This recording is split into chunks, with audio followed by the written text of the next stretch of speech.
사랑하는 영락교회 지체들에게 주 안에서 평화 인사를 전합니다. 오늘은 2024년 10월 23일 수요일입니다. 오늘의 묵상 본문은 이사야 44장 1절로 17절까지의 말씀입니다. 오늘 본문 말씀 44장 1절부터의 말씀은 이렇게 시작합니다. 나의 종 야곱, 내가 택한 이스라엘아 이제 들으라. 주님의 말씀이 계속 선포되고 있죠. 주님을 노래하는 40장 이후에 주님을 노래하는 세 개의 큰 노래가 나오는데 그 노래들이 계속 반복돼서 시작되고 있습니다. 2절에 너를 만들고 너를 모태에서부터 지어낸 너를 도와줄 여호와가 이같이 말하노라. 주님의 부르심, 너를 만들고 너를 모태로서부터 지었다 이렇게 말씀하시죠. 주님의 전적인 주권이고 주님의 선택이죠. 왜 나일까? 왜 나를 불러주셨을까? 주님의 선택입니다. 그 말은 다른 말로 하면 전적인 100% 주님의 은혜였다는 겁니다. 나의 나됨은 오직 주님의 은혜였다라고 하는 사도 바울의 고백처럼 말 그대로죠. 나의 나됨은 나를 지으신 주님의 뜻이고 그 뜻대로 살 수 있게 인도하신 주님의 은혜일 뿐인 거죠. 그래서 모든 것은 주님의 은혜일 뿐이에요. 내가 뭘 하고 내가 뭘 어떻게 하고 이런 게 아무것도 아니라 은혜인 겁니다. 은혜로 나를 불러주셨어요. 왜 나일까? 모르죠. 알게 되겠죠. 천국에 가서 주님과 마주하게 되면 왜 나였는지 그런 그 이유를 주님 안에서 만나게 되겠죠. 너를 도와줄 여호와가 이같이 말하노라. 나의 종 야곱 내가 택한 여수르나 두려워하지 말라. 여수룬이라는 말이 나옵니다.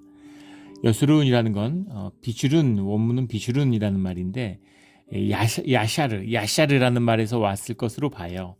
야샤르라는 말은 이제 옳다, 곧다, 이제 straight, right 이런 말입니다. 그래서 이것도 역시 예루살렘과 이스라엘을 부르는 주님의 별칭인 거죠. 우리 29장 1절에 보면 아리랑 엘이 붙어서 하나님의 사자라고 하는 예루살렘의 별칭이죠. 이스라엘의 별칭입니다. 주님이 애정을 듬뿍 담아서 이렇게 불러주시는 것처럼 여술은 아리엘, 우리 그 아리엘 할 때도 그런 거 나눴었죠. 연인끼리 있으면 이렇게 서로 이렇게 별칭이 있잖아요.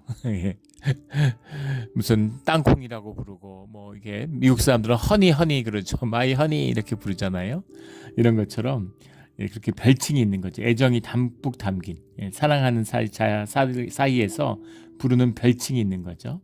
아리엘처럼 여수르나 이렇게 부르는 거죠. 이렇게 부르는 의미는 뭐겠어요? 주님이 아직도 사랑과 애정을 듬뿍 담아서 그 눈으로 이스라엘을 바라보고 있다라는 것을 환기시켜 주시는 거죠.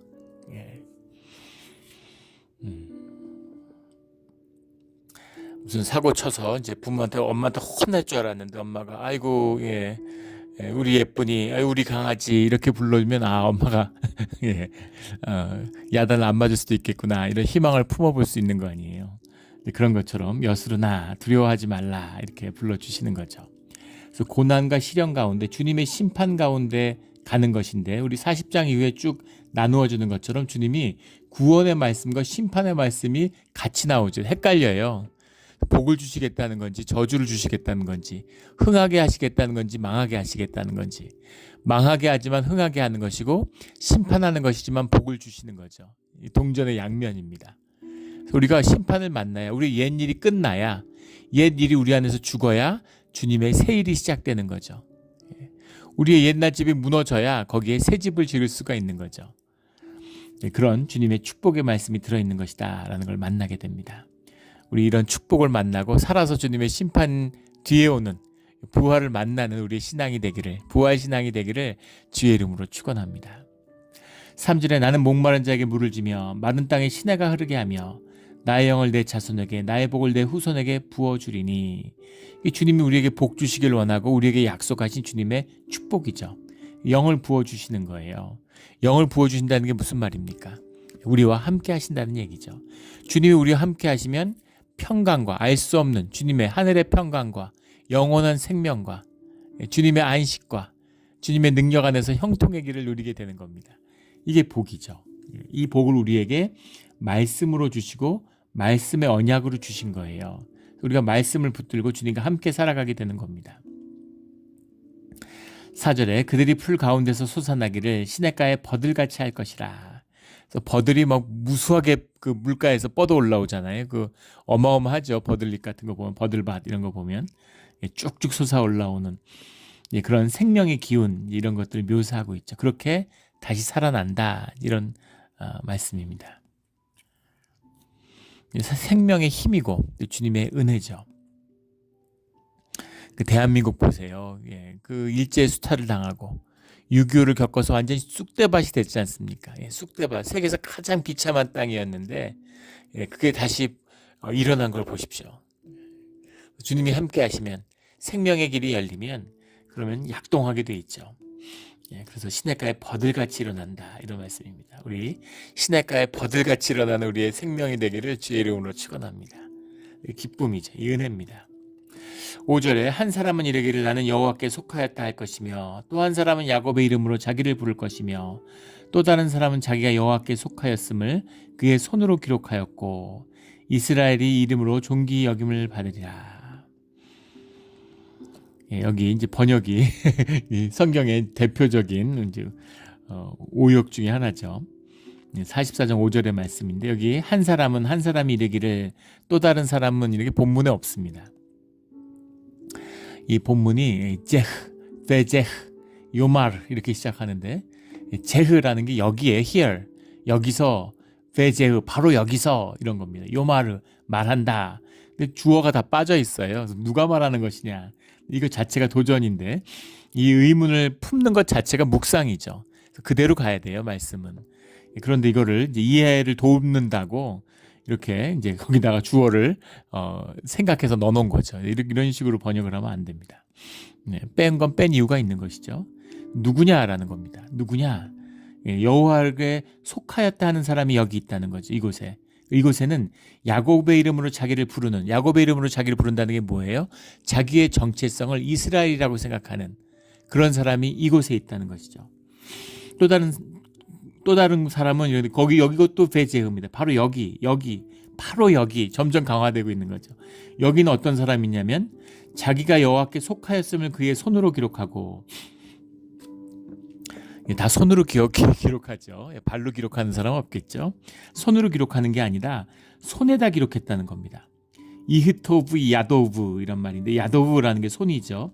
이히토브라는 건 쓴다, 손에다 썼다는 거예요. 뭐라고 손에다 썼냐면 자기가 여호와께 속하였음을 쓴 게 아니라 야훼라고 썼다는 겁니다. 야훼, 이히토브, 야도브라는 말이에요. 손에다가 야훼를 썼다는 게 무슨 말일까요? 여호와의 종이 되었다는 얘기입니다. 그 시대의 문화를 깔고 있는 거죠. 종이 됐는데, 종이 되면 주인의 이름을 몸에다 새겨요. 요즘에 그 소나 말 같은 데다가 낙인 찍는 것처럼 소가 썩기거나 어디 딴 데 가면은 내 거라는 걸 확인해야 되니까 그런 겁니다. 그 시대에 사람을 노예로 삼던 시절이니까 그 몸에다가 이제 낙인을 찍는 거죠. 그런 것처럼 소유를 분명하게 한다는 거예요. 자기 손에다가 내가 여호와의 것이기 때문에 손에다가 야훼라고 썼다는 거예요. 주님의 것이라고. 종이라고 하는 것은 물론 소속을 의미하는 것이기도 하지만 소명을 이야기하는 것이라고 했죠. 하나님의 일을 하는 자다, 하나님에게 속한 자고 또 하나님에게 존귀함을 받는 자다라는 뜻이 들어있는 거죠. 그걸 이 시대에 2500년 전의 문화를 담고 그 표현을 담고 있다, 이렇게 보시면 됩니다. 그래서 그곳은 어떤 곳이에요? 주님이 영을 부어주시는 것이고 주님이 함께하는 곳이죠. 그 자리에서는 여호와께 속하였다라는 사람이 나오고, 이스라엘 자기의 정체성으로 여기는 사람이 나오고, 그리고 내가 주님의 일을 하는 자다, 주님께 속한 사람입니다 라고 자기 손에다가 주님의 이름을 새기는 여호와의 종이 나타난다라는 거죠. 주님의 땅, 주님의 나라에 나타나는 물리적인 땅, 형상적인 땅을 이야기하는 게 아니죠. 주님의 통치가 임하는, 주님이 함께 하시는 주님의 나라예요. 주님의 백성이 있는 곳에 주님이 함께 하시면 그곳에 하나님의 나라가 임하게 되는 거죠. 근데 주어는 왜 뺐을까요? 이것을 이 현상에 이스라엘 민족으로, 유대인으로, 히브리로 받지 않는다는 겁니다. 이 계속하는 착각이죠. 우리가 히브리의 후손이니까, 히브리의 후손이 어디 있어요? 뻥 중에 뻥입니다. 주님을 믿는 자, 주님께 속한 자가 이스라엘이에요. 알렉산드리아에 그 당시 최대의 유대인 공동체가 있었습니다. 소멸했어요. 주님이 그들을 이스라엘로 받지 않습니다. 바빌론의 노예로 끌려간 자들 대부분이 거기 녹아버렸죠. 근데 그곳에서 바벨론의 강가에서 예루살렘을 그리워하고 눈물 흘리는 자들, 예배자들, 보통 통상 10분의 1이라고 얘기하지만 그건 문학적인 성경적인 표현이고 실제는 0.3% 정도 됐다고 그러죠. 그런 극소수의 사람들이 돌아온 겁니다. 그들이 다시 예루살렘을 회복시키는 거죠. 예루살렘으로 돌아와서 회복되는 게 아니에요. 주님의 나라 어디 있던 하나님의 나라는 하나님이 계신 곳이죠. 예배의 자리, 주님과 함께하는 자리, 말씀이 함께하는 자리가 주님의 나라입니다. 주님의 백성이 있는 곳, 주님이 계신 곳이죠. 그곳에서는 하나님께 속한 자들이 나오고 하나님으로서 공동체를 세우는 자들이 나오고 그리고 하나님의 일을 감당하는 하나님의 소명자들이 나온다라는 말씀이죠. 이곳이 우리 몬트레 영락교회가 되기를 주의 이름으로 축원합니다. 이런 일들이 일어나야 되는 겁니다. 6절에 만군의 여호와가 이같이 말씀하노라. 나는 처음이요 나는 마지막이라. 시작과 끝 모든 만물의 주관자, 우리를 모태에서 불러주시고 우리를 주님의 종으로 삼아주시는 분, 그분이 여호와 하나님, 또 이 세상에 창조주셨다라는 고백입니다. 8절에 너희는 나의 증인이라. 나 외에는 신이 있겠느냐. 나의 반석은 없나니가 아니라 나의 신이 있느냐, 나 외에 신이 있느냐, 과연 반석이 있느냐라는 의문문입니다. 반석은 우리 여러 번 나눴죠. 쭈르라고 하는 절벽도 되고 그 락 하는 그 바위덩이도 되고 반석이죠. 네 반석 위에 내 교회를 세우겠다라고 하는 베드로가 대단하다는 것이 아니라 그의 고백, 예수님을 하나님의 아들이고 살아계신 하나님이라고 고백하는, 그리스도라고 고백하는 그 고백 위에 나의 교회가 세워진다. 주님의 말씀을 받은 주님의 증인들 그 위에 그 증인들의 연합으로 교회가 세워진다 라는 말씀이죠. 그 말씀을 받는 것, 이 자체가 소중한 것이죠. 로마서 3장 1절 2절에 보면 유대인의 특권이 뭐예요? 주님의 말씀을 받은 것입니다. 주님의 말씀을 받고 주님의 말씀을 묵상하고, 오늘 수요일인데 우리 큐티 모임 하죠. 큐티 모임을 하니까 말씀을 깊이 묵상을 하고 서로 나눠야 되니까 말씀들을 받는 거죠. 말씀을 받는 것 자체가 엄청난 특권이고 그 자체가 축복입니다. 이게 생명이 돼요. 맛을 본 자들만이 알죠. 왜 말씀이 생명이 되는지. 현상과 조건이 전혀 풀린 것이 없는데 주님의 말씀을 심령으로 받으면 내 마음속에 그 문제가 풀려버려요. 신비죠. 어제 저녁엔 죽을 것 같았는데 오늘 새벽엔 아무것도 아닌 겁니다. 왜 그런 걸로 마음을 썩혔는지 도저히 이해할 수가 없죠. 그게 미스테리처럼 느껴지는 겁니다. 이것이 영의 비밀이고 이게 말씀의 비밀이죠. 더 신비한 것은 그게 내 심령에서 풀리고 나면, 주 안에서 풀리고 나면 현상과 조건도 바뀌죠. 우린 세상에 쏘가가지고 현상과 조건이 바뀌면 그럼 내가 달라지고 내가 좋아질 거라고 생각합니다. 절대 그렇지 않죠. 현상과 조건에 묶이면 계속해서 삶은 고달프고 힘들어져요. 점점 더 어려워집니다. 거기서 자유함을 얻고 삶의 평화와 안식이 임할 때 내가 세상을 다스린다는 사실을 깨닫게 되는 거죠. 몸으로, 삶으로 깨닫게 됩니다. 이게 신앙의 비밀이죠. 이 맛을 보라고, 이렇게 살라고 주님이 우리를 땅에 보내신 거예요. 생존의 허덕이고. 마치 이런 겁니다. 큰 회사가 있는데 내가 입사를 했어요. 근데 알고 보니까 내 아버지가 그 회사 창업주인 겁니다. 그 회사가 내 유업이에요. 아버지가 회장인데 훈련이고 과정이죠. 그 유업을 물려받으려면 갑자기 주면 다스릴 수가 있습니까? 그러니까 거기서 훈련받고 배우면서 그것을 다스릴 수 있는 권세를 얻어가는 거죠. 중요한 건 내 거잖아요. 그런데 거기서 막 해고당하면 어떡하나, 그리고 위에 사람들 비비 맞추고 내가 나로 살지 못해요. 비전과 꿈이 없어요. 그냥 월급 받고 시간 때우고 눈치 보면서 요령 피우고 해고당할까봐 벌벌 떨고 살아남으려고 한번 생각해 보십시오. 얼마나 어처구니 없는 일이에요. 근데 우리가 세상 가운데서 그런 어처구니 없는 삶을 살고 있죠. 주님이 얼마나 안타깝겠어요. 아버지가 얼마나 안타까워요. 안타까운 일이죠. 안타까운 일입니다. 9절부터 이어지는 말씀은 우상에 대한 말씀이죠. 근데 뭐 44장 1절부터 이어지는 말씀과 계속 연결되는 같은 말씀이죠. 9절에 우상을 만드는 자는 다 허망하도다. 그들이 원하는 것들은 무익한 것이거늘 그것들의 증인들은 보지 못하며 알지도 못하니 그러므로 수치를 당하리라. 우상을 만드는 자는 수치를 당하리라. 우상을 만드는 자들이 우리죠.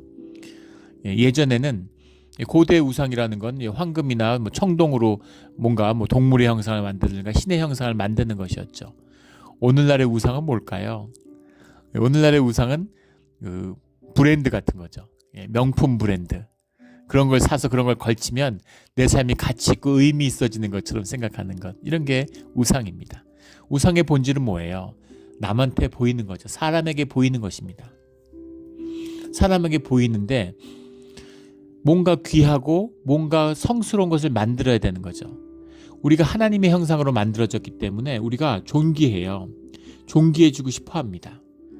귀한 것을 좋아하고 아름다운 것과 선한 것을 좋아하죠. 그래서 선하고 아름답게 삶을 피워나게 돼야 되는 거죠. 근데 세상에 쏘가가지고 선악과의 열매로 사는 겁니다. 선악과의 열매를 먹고 혈육이 타락했잖아요.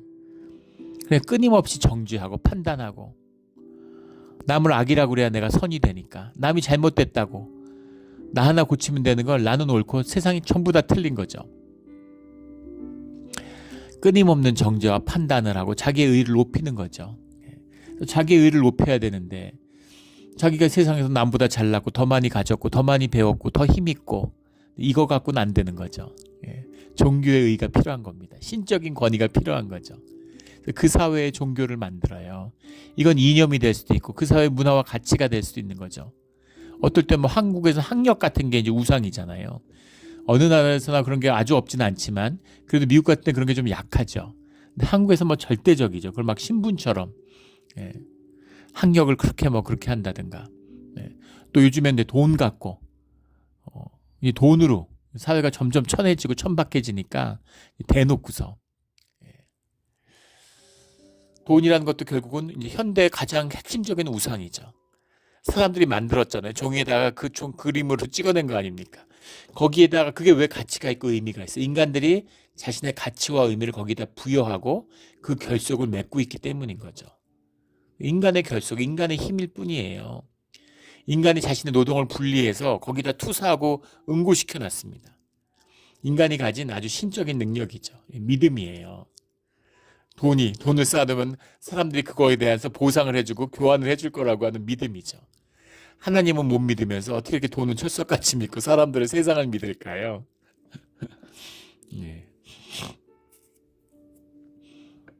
사람들이 돈을 가지면 신변이 위협을 느끼죠. 무슨 미국의 무슨 페이스북, 테슬라 이런 거 창업주들 이런 사람들이 1년에 수천만 불을 쓴답니다. 경호 비용으로. 경호 요원이 수십 명에서 수백 명씩 따라다닌대요. 경호 회사에 용역을 줘서 어마어마한 돈을 지불하는 거죠. 예전에도 한국에 무슨 한 재벌이 죽은 다음에 얘기가 나오는데 집에 수십 명이 자기 혼자 있어도 집에 수십 명이 같이 있다는 거예요. 그리고 그 집의 유리가 다 방탄 유리랍니다. 로켓포 같은 거는 부실 수 있지만 총으로는 절대 못 부신다는 거죠. 얼마나 불안하면 그렇게 하겠어요. 돈이 있으면 불안하겠죠. 납치해갖고 돈 달라고 그러면 어떡하겠습니까? 돈 같은 걸 이제 국가에 뺏길까봐 우크라이나 전쟁 같은 거 나면서 사람들이 다 알게 됐죠. 돈 모으고 채권 아무 쓸모 없다는 거를. 그 나라에서의 의미지 그 나라에서 달러가 있으면 갖고 나갈 수 있습니까? 땅이 있으면 갖고 나가. 땅 문서 있으면은 러시아가 도네츠크를 뺏었는데 러시아에서 땅 문서 있으면 알아줍니까? 러시아에서 문서 주는 거 받으면 지킬 수 있을까요? 턱도 없는 소리죠. 그러니까 요즘에 무슨 이런 가상 자산, 무슨 코인 이런 거에 또 열광해요. 그거는 이제 중앙정부나 이런 데가, 중앙정부가 최고의 깡패잖아요. 중앙정부가 못 뺏어간다는 거죠. 예. 크라우드에 저장하고, 예. 이렇게 해서 내가 저장할 수 있다는 거죠. 네. 물론 저장할 수 있고 안전하게 외국에 가져나갈 수 있을 겁니다. 기술적으로. 근데 코인 갖고 뭘 할 수는 없겠죠. 그것을 어딘가에서는 자산화해야 되겠죠. 눈에 보이는 것으로. 근데 그 순간에 정부가 가만 놔둘까요? 예. 정부가 가만 놔둘까요? 그 비트코인이 뭐 세상에 난리인데 그게 한 2,200만 개가 이론적으로 채굴될 수 있다고 그러죠. 뭐 거의 2천만 개 정도가 이미 이제 채굴이 돼 있다고 그럽니다. 근데 제일 많이 가지고 있는 사람이 110만 개인가를 들고 있대요. 누군지 모릅니다. 아마 그걸 만든 사람이라고 이제 짐작할 수 있겠죠. 예. 그거를 가지고 있다고 발견되는 순간 바로 소송당할 겁니다. 그리고 그 재산 다 뺏길 거예요. 그게 세상의 이치죠. 예. 물론 뭐 세련되게 하거나 뭐 중국이나 러시아 같은 데는 거칠게 하고 미국은 세련되게 하겠죠. 그러나 본질은 같대요. 그런 겁니다. 우상이에요. 그리고 그것을 우상을 움직이는 인간들의 파워가 있는 겁니다. 파워를 프로젝션한 것에 지나지 않죠. 그런 것에 휘둘리고 허망한 것입니다. 허망한 거예요. 허망한 거죠. 아무것도 아닌 거예요. 일생을 살고 나면 어르신들이 그런 고백을 하잖아요. 아무것도 아닌데, 다 허망한데. 미당 서정주 시인이라고, 그분은 이제 불교 신자죠. 그분이 90대인가 인터뷰를 하는데 뭐 부와 명예를 쌓았죠. 굉장한 명성을 얻고 대단한 뭐 예술 세계가 있었겠죠. 그런데 90에 인터뷰하면서 다 허무하고 다 허망하다고 그런 얘기를 하시더라고요. 귀한 게 와이프밖에 없다고. 와이프 죽을까봐 그게 제일 두렵다 이렇게 얘기하더라고요. 근데 진실은 무엇입니까? 와이프도 죽고 본인도 당신도 죽는다는 겁니다. 무슨 뭐가 있습니까? 삶이 헛되고 의미 없다는 게 아니죠. 의미 있고 보람 있는 삶을 살아야 된다는 겁니다. 썩어지는 것, 돈 쌓아놓으라고 일생을 보내고, 돈은 귀한 거죠. 있으면 좋습니다. 잘 쓰면 더 좋겠죠. 그러나 그것을 위해서 내 삶을 내어줬다? 그것만큼 비참한 건 없는 거죠. 귀한 것을 나누고 귀한 것을 누려야 되는 겁니다. 사람들이 돈이 있으면 자유를 얻는다고 그래요. 돈이 있으면 자유를 얻습니까? 돈의 노예가 되는데, 돈 버는 이라고 자식 돌아보지 못하고 자식들이 어떻게 컸는지도 모르고 자식들도 자기하고 비슷해져 갖고 돈밖에 모르죠. 그러니까 자식들의 관심과 자식을 컨트롤하려고 돈을 쌓아놔서 눈 감을 때까지 돈을 안 준다고 그래요. 비참한 거, 세상에서 제일 비참한 겁니다. 짐승들도 그렇게는 안 살아요. 이제 마귀의 계계죠. 그것이 우리가 사는 인간의 모습이다라는 겁니다. 신상을 만들어 무익한 우상을 부어 만든 자가 누구냐? 우상을 만든 사람들, 대장장이들은 사람일 뿐이라. 그들이 다 모여 서서 두려워하며 함께 수치를 당할 것이니라. 우상을 만드는 자가 수치를 당한다라고 하는 것은 이 무슨 목공이나 이 사람들이 뭐가 악하고 나쁘다 이런 의미가 아니라 거짓의 사람들, 진실의 순간이 있다는 거죠. 주님 앞에 쓸 때가 오는데, 그런데 삶을 거짓으로 산 사람들은 수치를 당할 수, 이를 가는, 예수님 그것을 이를 갈며 분해하는 사람들이 있다 이렇게 말씀하셨죠.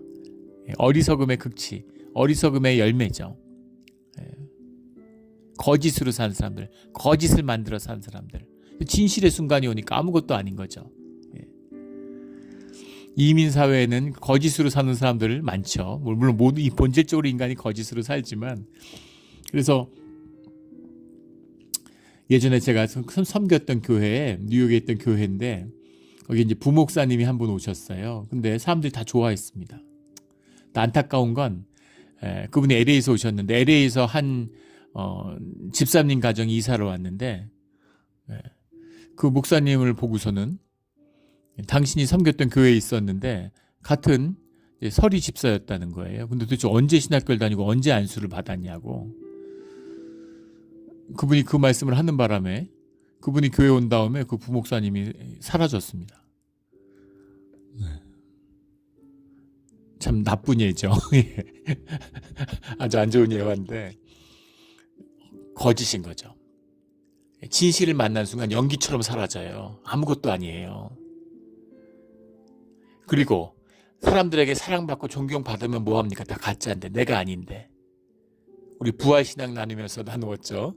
내가 나누어지고 내가 나로서 사랑받고 내가 나로서 귀하고 내가 나로서 가치 있어야 의미가 있고 내가 그걸 누리지, 내가 아닌 것으로 내가 귀함을 받는 무슨 의미가 있습니까? 내가 돈이 많아서 내가 사랑받는, 나를 사랑하는 게 아니죠. 돈을 사랑하는 거죠.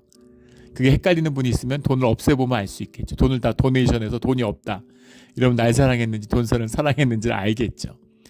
돈을 사랑해. 얼마나 비참하겠습니까? 네. 천국에 부활했는데 내가 아니고 차은우야. 무슨 의미가 있습니까? 아무 의미가 없죠. 내가 나로서 귀하고 내가 나로서 사랑받아야 되는 거죠.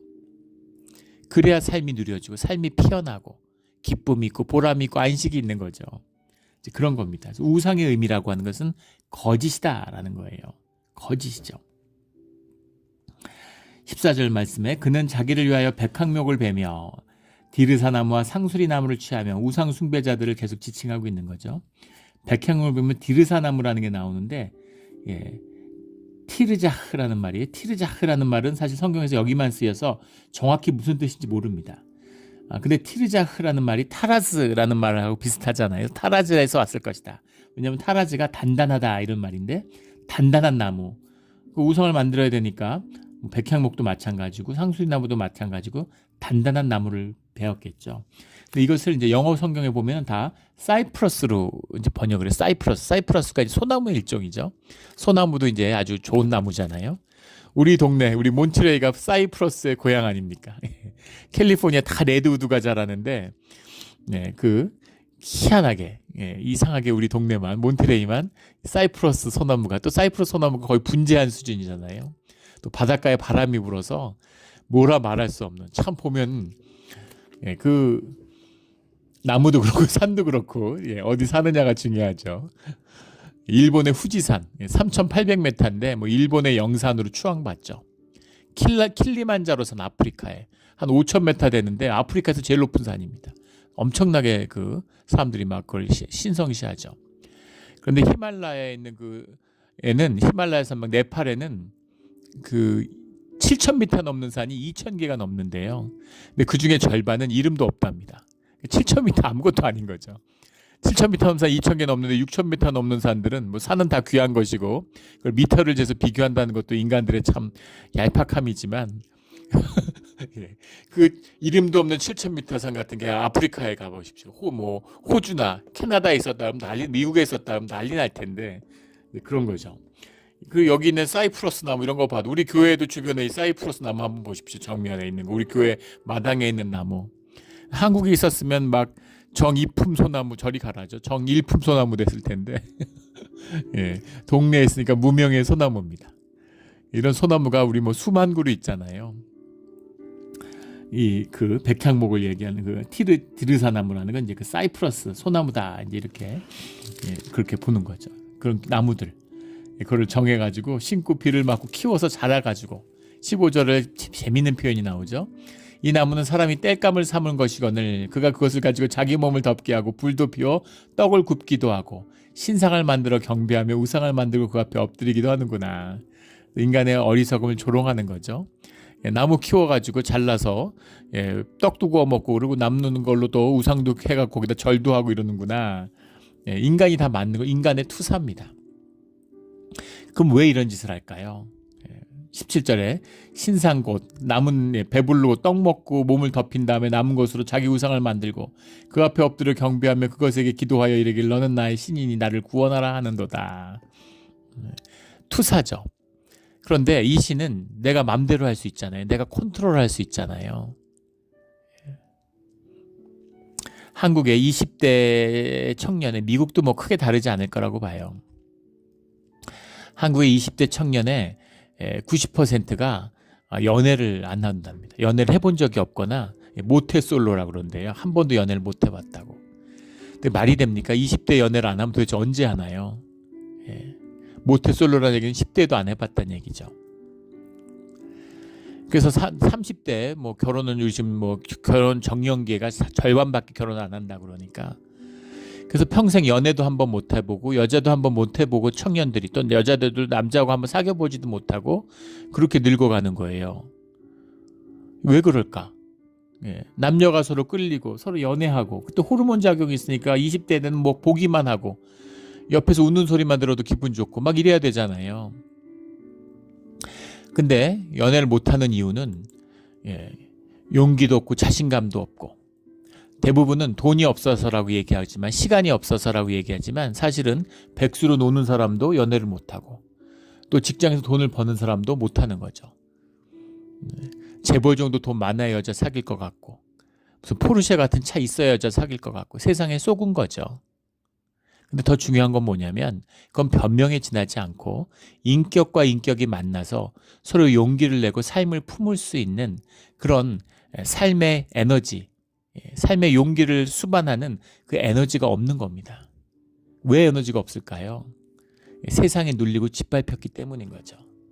자존감도 무너지고 에너지도 없고 삶이 고달프니까 집에 가면 하루 종일 누워있고 게임이나 하고. 근데 재밌는 것은 무슨 뭐 미연시 뭐 이렇게 부른다는데 예전에 그런 거 뭐 다마고찌 이런 거 키웠잖아요. 강아지를 못 키워요. 강아지를 키워도 강아지 힘들잖아요. 똥 싸고 오줌 싸지 그 훈련시켜야지 사람 대하는 것만큼 정성이 들어가야 된다는 거 아닙니까? 그러니까 이제 강아지 키우는 게 힘드니까 그런 가상의 동물을 그거를 온라인에서 키우는 거죠. 뭐가 다를까요? 자기 마음대로 되죠. 내가 완벽하게 컨트롤하는 겁니다. 내가 신을 컨트롤하는 게 종교죠. 결국은 내가 나를 사랑하는 거예요. 나르시시즘입니다. 최악이죠. 인간의 악의 본질이 나르시시즘, 에고예요. 그런데 막 종교 생활하고 하나님을 높여드리고 막 이런 것 같지만 사실은 내가 나를 높이고 내가 뿌듯하고 내 의를 높이고 내 마음대로 하는 거죠. 섬겨주기도 하고 뭐 내 의를 세우기도 하고 금식도 했다가 기도도 했다가 으쓱대기도 하고 이러는 겁니다. 내 돈 벌고 싶으면 돈 벌고 나쁜 짓 하고 싶으면 나쁜 짓 하고 내 마음대로 그래도 내 삶이 의롭고 좋다고 얘기하는 그게 종교의 우상 숭배의 본질이죠. 아무 같은 것도 아닌 거 백 같은 데다가 뭐 브랜드 같은 거 새겨가지고 몇 천만 원 몇 억 말이 됩니까? 자기가 정말 삶으로 벌었다면 어떻게 그런 백을 사겠어요? 그런 거 살고 다니면 자기 속이는 거죠. 그게 가치 있고 의미 있다고. 명품백 들면은 내 삶이 귀해진 것처럼 남들에게 사람에게 보이려고. 예수님이 정리해 주셨죠. 인간의 삶은 하나예요. 인간들에게 보이려고. 그 거짓 이미지. 혼자서 못 사는. 공동체를 이루고 가족을 이루어야 살게 주님이 만들어 주셨는데 공동체를 이루지 못하니까 가족을 이루지 못하니까 그러니까 유사가족, 유사모임. 일본 같을 때 유행한다는 거 아닙니까? 그 가족 서비스 이래가지고 돈을 일정액 주면 구독 서비스로 전화해가지고 엄마 뭐 아빠 이러면서 전화해주고 진짜 비참한 거죠. 어떻게 그렇게 살겠습니까? 다 주어졌는데 가족 없이 태어난 사람이 어디 있어요? 부모 없이 태어난 사람이 어디 있습니까? 남녀가 어우러져서 가정을 이루라고 자식을 낳아서 정성으로 키우라고 교회를 이루어서 하나님의 기쁨과 말씀 가운데 살아가라고 그렇게 불러주셨는데 선물은 하나도 못 누리면 거짓 속에서 삶이 비틀고 말라가는 겁니다. 너무너무 비참하죠. 그 주님이 그 우상을 다 쓸어버리시는 거예요. 다 허물어 버리시는 겁니다. 그럼 망하고 죽은 것처럼 왜 괴로워요? 내 삶을 거기다 다 넣었으니까.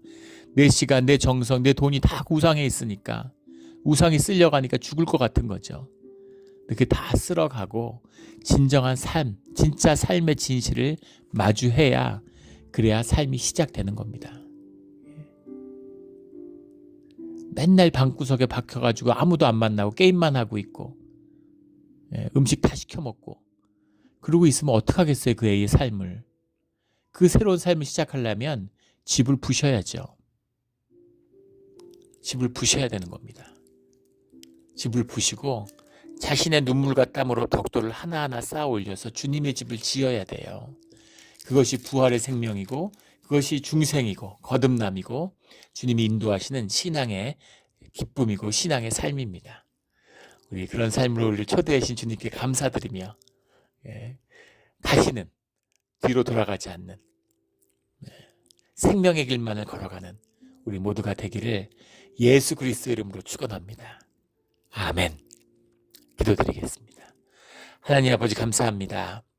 주님의 십자가가 아니었다면 우리가 우상에 묶여서 알고 종노릇하고 모르고 종노릇하면서 인생을 다 허비했을 텐데 십자가가 아팠지만은 정말 죽는 것처럼 두려웠지만은 십자가 뒤에 중생을 허락하셔서 주님 안에서 주님의 삶을 살게 해주신 것 감사드립니다. 하루하루가 복되고 의미 있고 삶이 썩어지지 않는 주님이 귀하게 주신 모든 인연 가운데 주님의 사랑과 은혜가 피어나는 그런 복된 삶으로 인도하여 주시옵소서. 감사하며 예수 그리스도 이름으로 기도드렸습니다. 아멘.